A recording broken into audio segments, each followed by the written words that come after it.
Sometimes, what a man does not say is more important than the words he chooses. But the few words he does offer, when spoken from emotional distance, can tell you everything you need to know. Not about him, but about yourself, about where you are still hoping, still waiting, still trying to water a garden that is not yours to tend.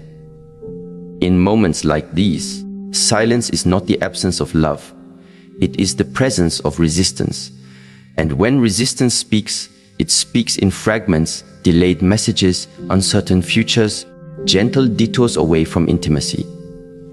You must learn to hear the truth behind the tone, not just the tone behind the truth. There is a saying in Eastern thought: the river does not resist the stone, it flows around it. In relationships, emotional availability is the river. It either flows freely or it diverts itself around obstacles, work, silence, indecision, or even kindness spoken at a distance. What many people fail to see is that emotional unavailability rarely arrives with anger, rudeness, or aggression. It often arrives quietly, cloaked in politeness, busyness, and vague intentions. It appears not in dramatic explosions, but in subtle patterns that slowly erode the bridge between two people. One of the most telling phrases spoken by a man who is emotionally unavailable is, "I'm just too busy right now." At first glance, this sounds harmless, practical, even responsible. Everyone gets busy. Life pulls us in many directions: career, finances, family obligations. But when this phrase becomes a pattern, when it becomes a rhythm rather than an exception, it is no longer about time management. It is about emotional management. More specifically, the avoidance of emotional intimacy under the disguise of productivity. This phrase is not about schedule. It is about shielding. A man who is emotionally unavailable will use business as a shield, and he may not even realize he is doing it.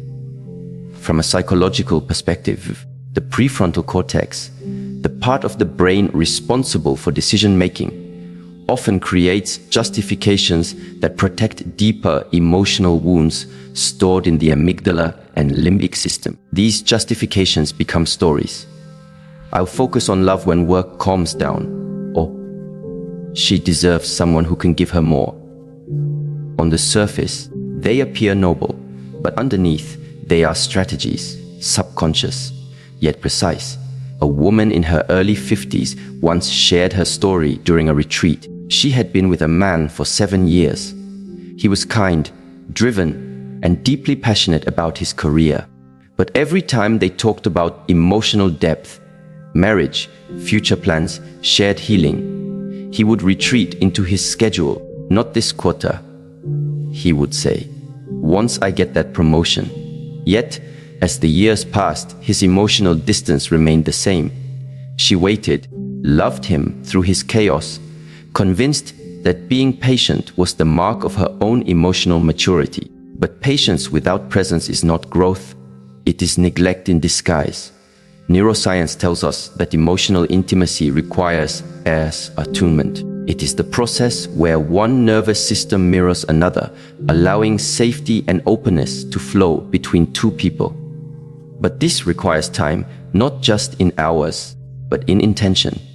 When a man consistently says, "I'm just too busy," what he's truly communicating is, "I cannot attune to you. I cannot meet you where your soul is asking me to meet you." This doesn't make him bad. It makes him unavailable. We live in a world where productivity is praised, often more than presence. But in relationships, presence is the currency of love. Without it, everything else, words, gifts, gestures, becomes hollow. A man who is too busy to be emotionally present is often a man who is afraid of being seen, deeply seen, and being seen requires stillness. Stillness reveals emotional fractures that can no longer be ignored. A gentle example, think of a violinist. His fingers move rapidly, the music flows, the audience is mesmerized. But between every note is a pause, a breath, a moment of stillness. Without the pause, the music becomes noise. The same is true in relationships.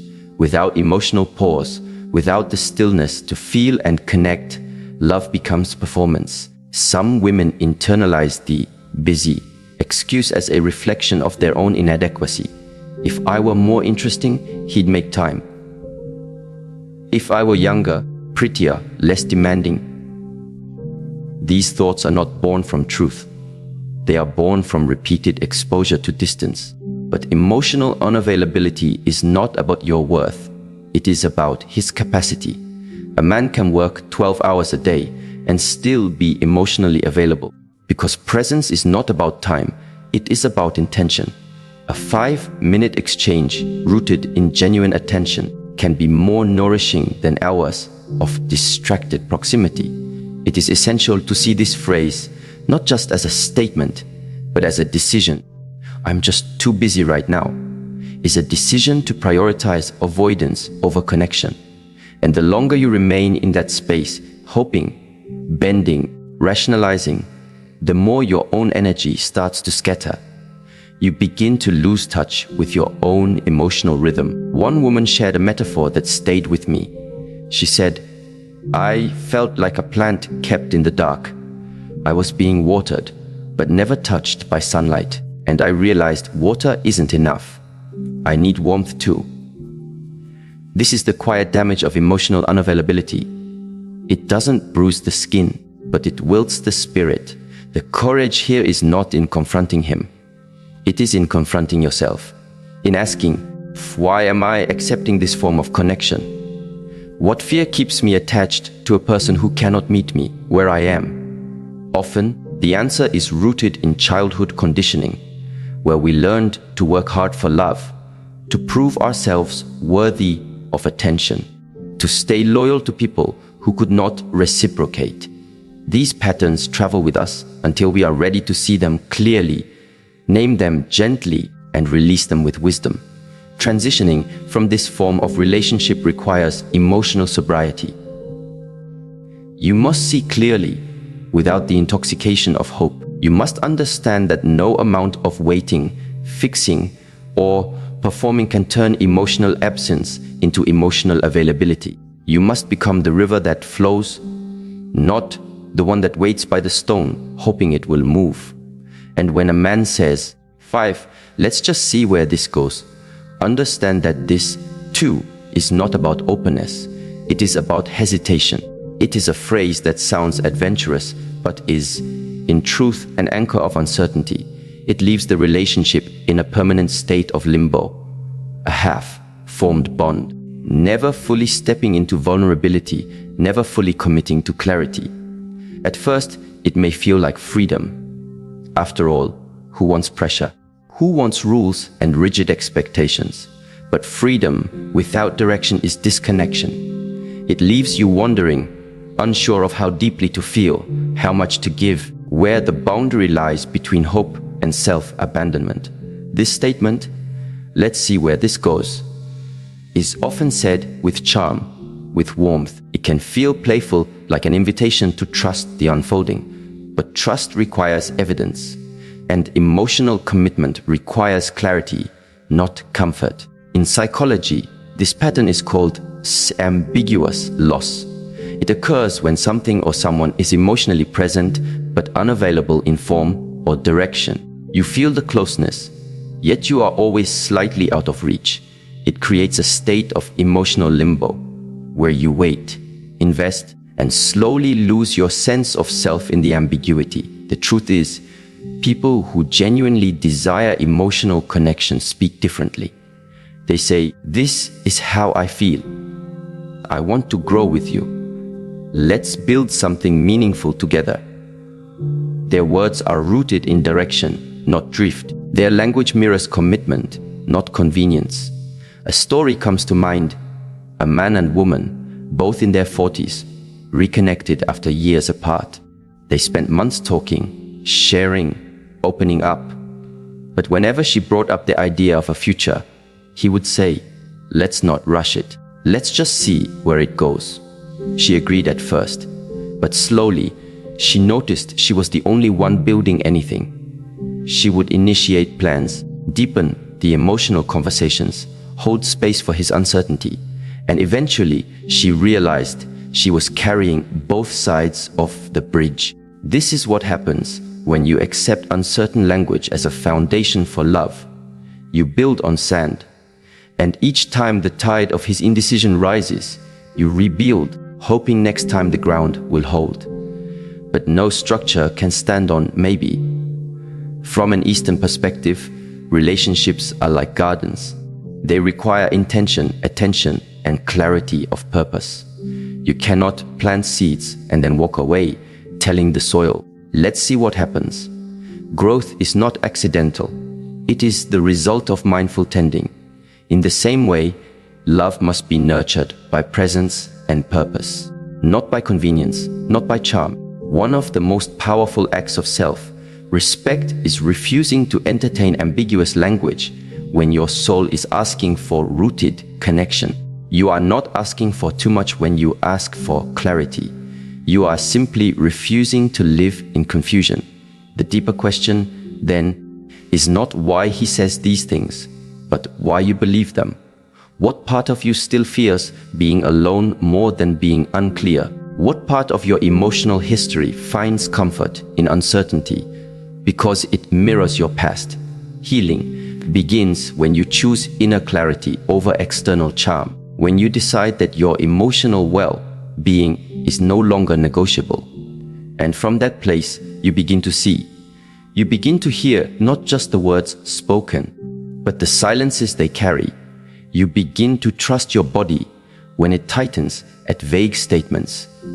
You begin to believe your intuition when it says, "This is not enough." Letting go of emotionally unavailable patterns is not rejection, it is redirection. It is the act of honoring the sacredness of your emotional landscape. It is choosing the still water over the storm, the rooted tree over the drifting leaf. It is the practice of self-mastery, not in controlling others, but in understanding yourself so deeply that you no longer betray your heart just to feel temporarily connected. And so, whether he says, "I'm just too busy right now," or "Let's just see where this goes," your task is not to wait for a different answer. Your task is to hear the answer already present in his words, and from that knowing, to return home to yourself with wisdom, with clarity, and with peace. There's a quiet form of emotional retreat that is more dangerous than silence. It is the art of subtle deflection. It sounds like care, it looks like concern, but in truth, it is avoidance dressed in reason. You'll recognize it in the words. You're overthinking it. A simple sentence, yet one capable of eroding trust, shaking your confidence, and slowly silencing your emotional intuition. When a man tells you you're overthinking, especially in moments when you are being emotionally vulnerable, what he may actually be doing is protecting himself from emotional accountability. This isn't always malicious. Often it's unconscious, but it still carries weight. It still redirects emotional responsibility away from him and back onto you. It is not a resolution. It's a form of resistance. The nervous system is wired to seek safety. For some, emotional conversations do not feel safe. Vulnerability feels like exposure, and exposure feels like danger. So instead of engaging deeply, they deflect, not by raising their voice or shutting down entirely, but by shifting the focus, subtly, skillfully. And one of the most common tools of this shift is invalidation disguised as logic. "You're overthinking it" is a phrase that seems rational. It gives the impression that the other person is simply trying to bring perspective, to help you calm down or see things more clearly. But in the context of emotional dialogue, it often implies, "Your feelings are too much. Your intuition is a burden. Your insight makes me uncomfortable." And so, the cycle begins. A woman once shared that she used to pause every time she wanted to express a concern, not because she was unsure of her feelings, but because she had been told so many times that she was reading too much into things. She started second, guessing her instincts, editing her expressions, and eventually swallowing her needs. That's the hidden cost of emotional deflection. It trains you to doubt your own emotional intelligence. From a psychological lens, this is known as gaslighting light. It's not the severe, malicious manipulation we often associate with the term. Instead, it's a soft invalidation, subtle enough to seem innocent, yet potent enough to cause inner confusion. It undermines the foundation of emotional intimacy because connection requires acknowledgement, not avoidance. Let's imagine a moment a woman notices that her partner has been distant. Fewer texts, shorter calls, an energy that feels slightly colder than before. She brings it up gently. Lightly, I feel like something's shifted between us. Instead of exploring the observation, he responds with a smile. You're overthinking again. You always do this. And in that moment, she feels a familiar tightening in her chest. Not because she believes she's wrong, but because she no longer trusts that her feelings will be received. This is not a failure of communication. It is a failure of emotional presence. When a man cannot sit with the discomfort of your truth, he will try to soften it, edit it, or erase it. And if you are not deeply grounded in your own self-awareness, you will begin to adjust your truth to fit his comfort. There's a teaching in Eastern philosophy as, do not carry water in a broken pot.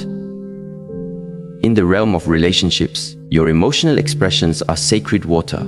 They deserve to be held by someone who does not leak, spill, or dismiss them. And yet, so often, we carry our emotions into spaces that cannot hold them. We offer our inner voice to ears that are not ready to hear.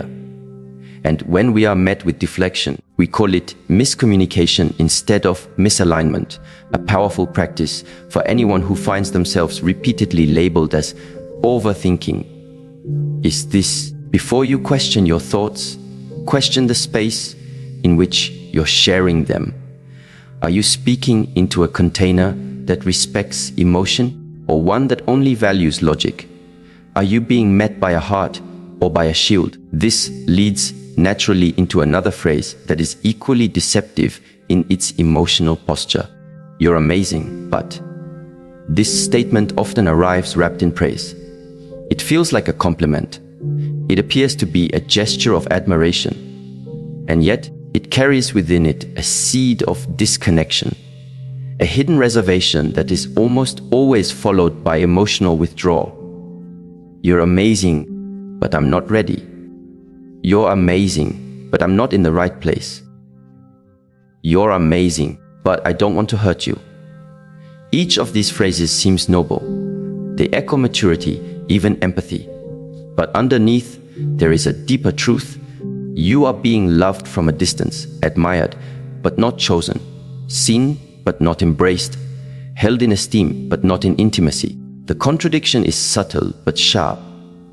You are amazing, which implies there is nothing wrong with you. And yet, something is wrong with the connection. So, your mind begins to look for reasons, explanations, cracks that must belong to you. If I am amazing, why am I not enough? Why does he appreciate me but still walk away? This cognitive dissonance becomes emotional tension. You begin to overfunction. You try harder, speak softer, offer more, hoping that your consistent excellence will one day outweigh his inner resistance. But what you're actually doing is participating in a dynamic of intermittent reinforcement, a psychological phenomenon where inconsistent rewards, I like praise followed by withdrawal, create the most addictive emotional bonds. A woman in her 60s once told the story of her 3-year relationship with a man who constantly affirmed her brilliance, but never moved the relationship forward. You're everything I've ever wanted, he'd say, but I'm not ready for something serious. Over time, she began to wonder if love was meant to feel like a waiting room. Every moment spent hoping he'd change, She was slowly changing herself, losing pieces of her power in the process. The reality is this: when a man uses compliments as cushions for his detachment, it's not about you. It's about his own capacity. Emotional intimacy requires risk. To step into it fully, one must be willing to be seen without control, without condition, without certainty. If he cannot take that step, no amount of your amazingness will move him. This is where many fall into the trap of performance-based love. You believe that if you do more, become more, understand more, he will eventually stay. But love that must be earned through excellence is not love, it is approval. And approval is not a solid foundation for emotional intimacy.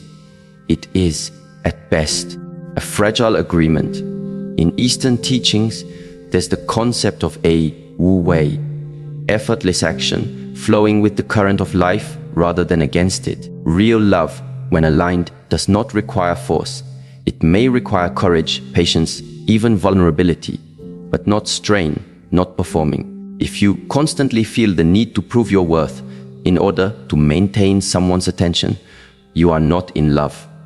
You are in negotiation, and negotiation leaves little room for rest.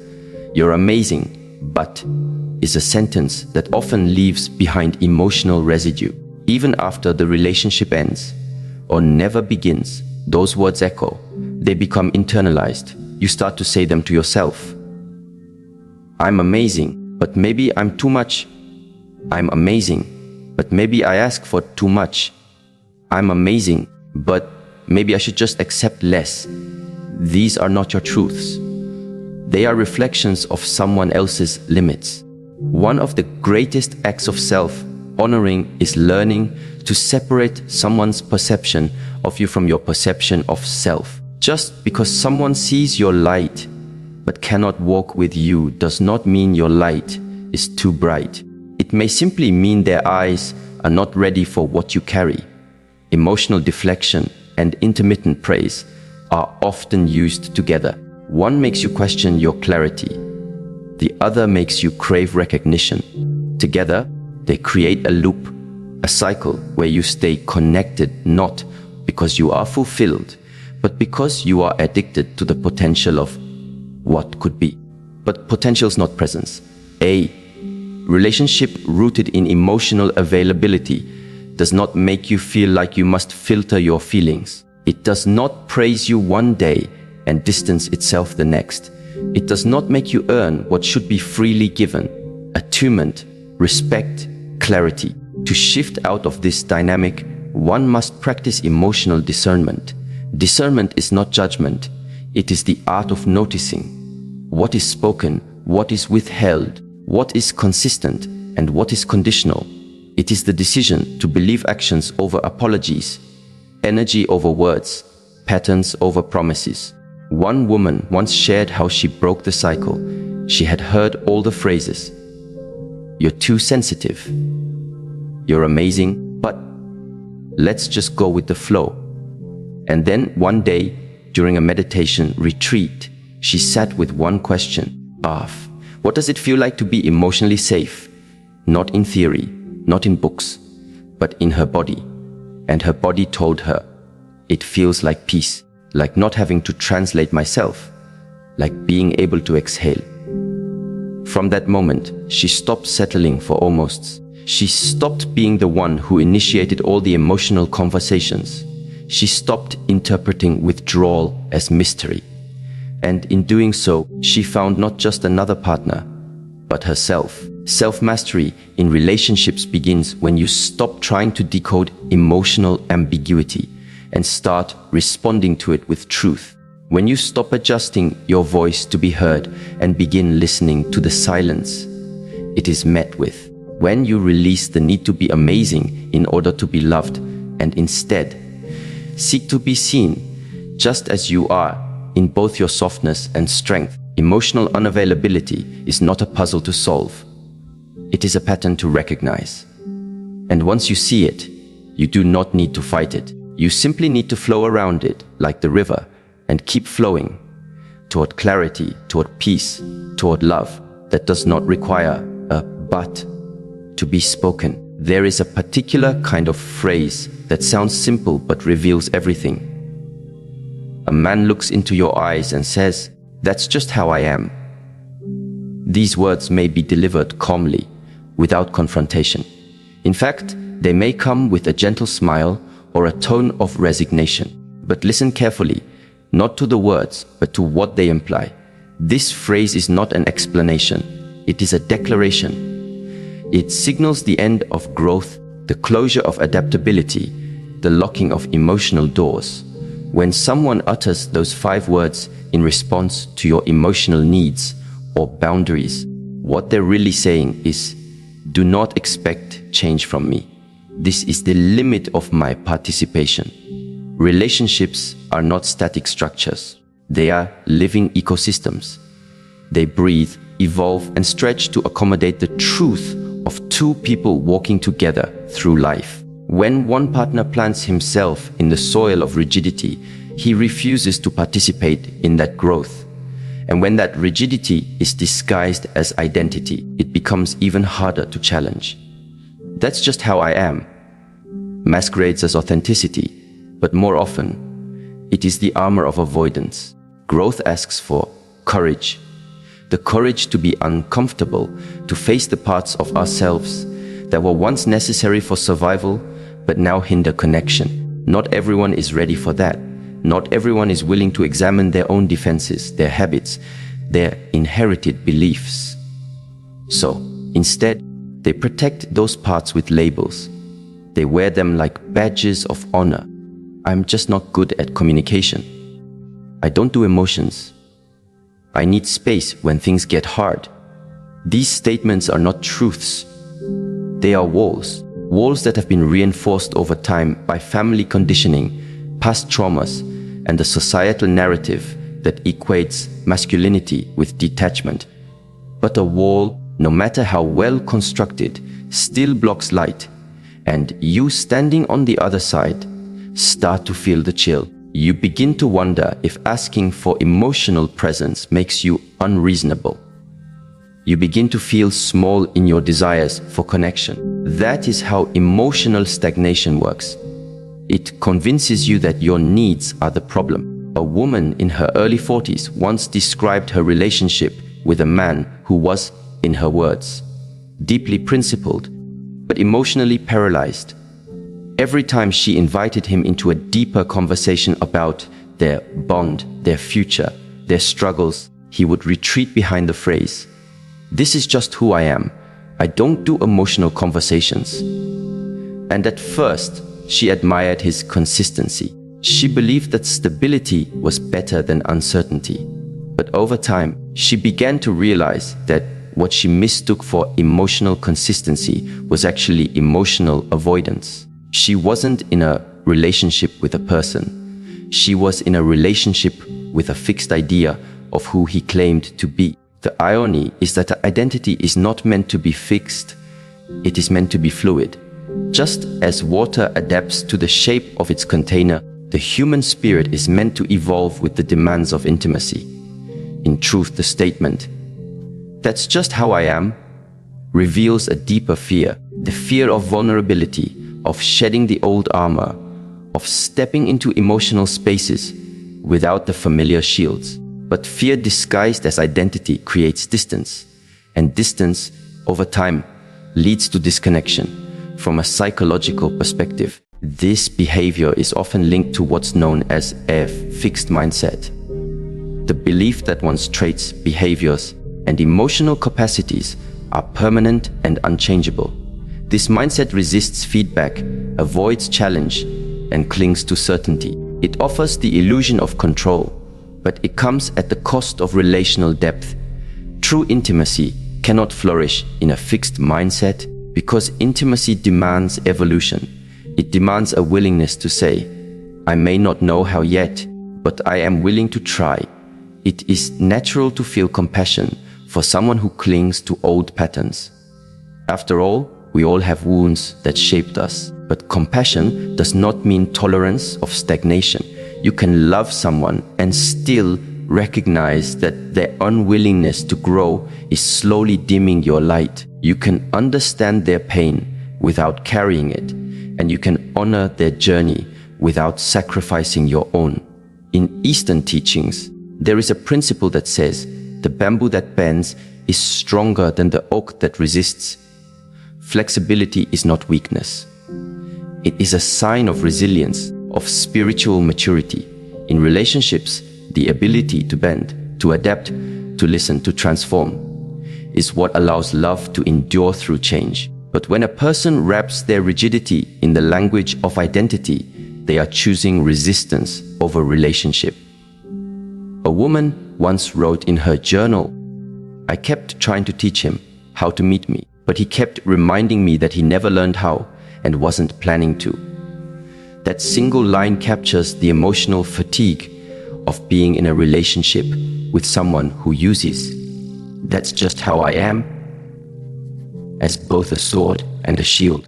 It wears you down not through conflict, but through passivity, through the slow erosion of hope. And yet, there is something even more subtle, more complex, that emerges in such dynamics. It is the paradoxical statement, "I care about you. I just can't be what you need." This sentence seems self-aware. It appears to acknowledge limitations. It sounds like kindness. But what it really does is leave you suspended between affection and abandonment. When someone tells you they care, but cannot show up, what they are offering is a relationship in theory, not in practice. They are giving you the warmth of emotion, but withholding the structure of commitment. This creates a very specific type of pain, the pain of almost loved, almost chosen, almost seen.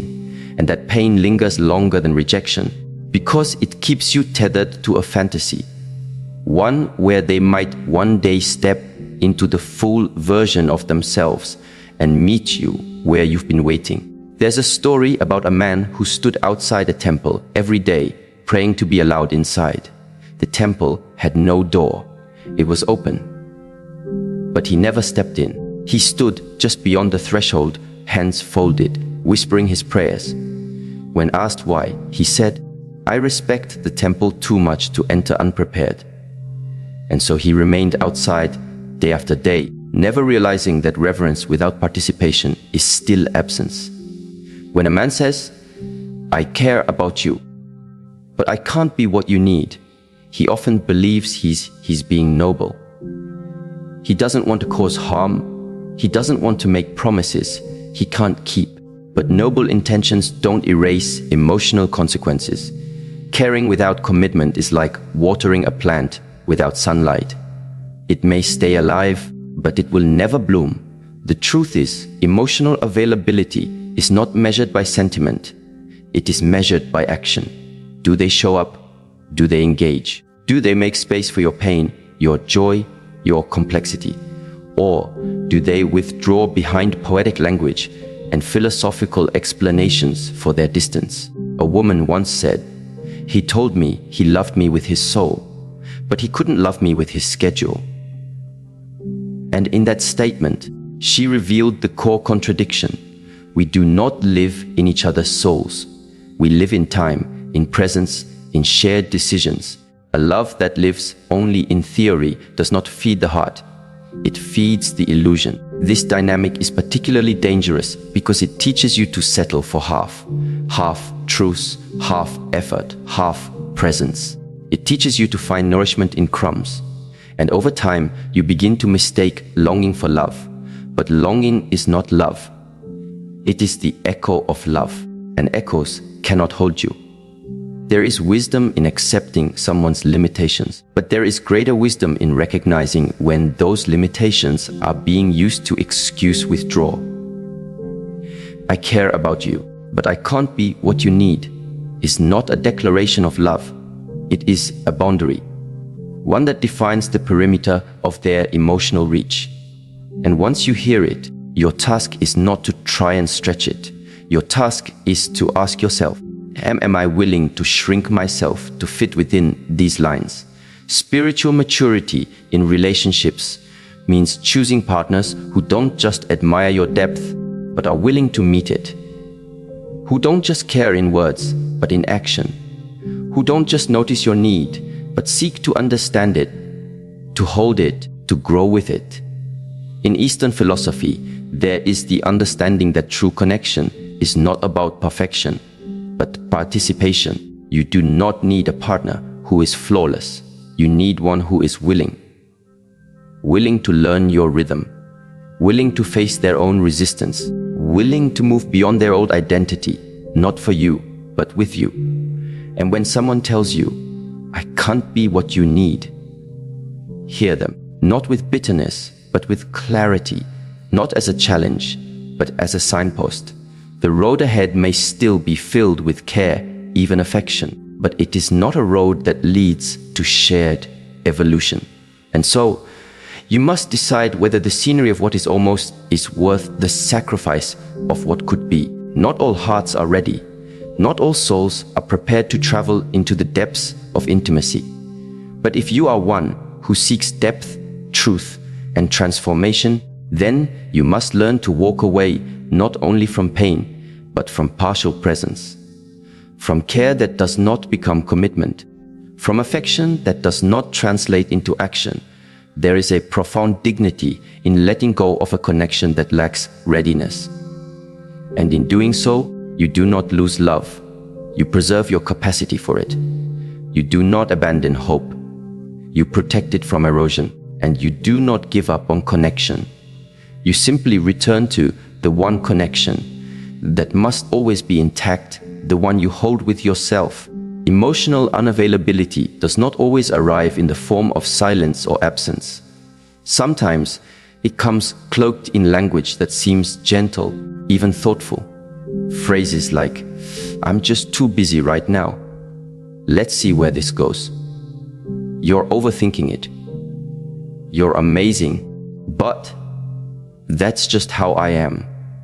Or, "I care about you, but I can't be what you need." Each of these statements, when examined with clarity and honesty, points not to a lack of love, but to a lack of readiness, presence, and emotional depth. True connection is not built on vague promises or poetic affection. It is built on presence, consistent, grounded, and mutual. It is built on a willingness to grow, to be seen, and to take responsibility for the emotional impact we have on others. When someone is emotionally unavailable, their words may sound warm, but their energy tells a different story. And it is your responsibility, not theirs, to listen to that energy, to trust what your nervous system is telling you, and to honor your emotional truth without apology. Letting go of someone who cannot meet you is not bitterness. It is maturity. It is choosing peace over potential. It is the wisdom of walking away from emotional uncertainty so you can walk toward your own center. You are not asking too much by seeking clarity, emotional depth, and presence. You are simply asking the right questions and refusing to build your life on halfway love. Embrace the stillness that follows your decision to choose wholeness over halves. In that stillness, you will find the strength to stop explaining, stop chasing, and stop shrinking. You will find that the love you were waiting for begins not when someone else shows up for you, but when you show up fully for yourself.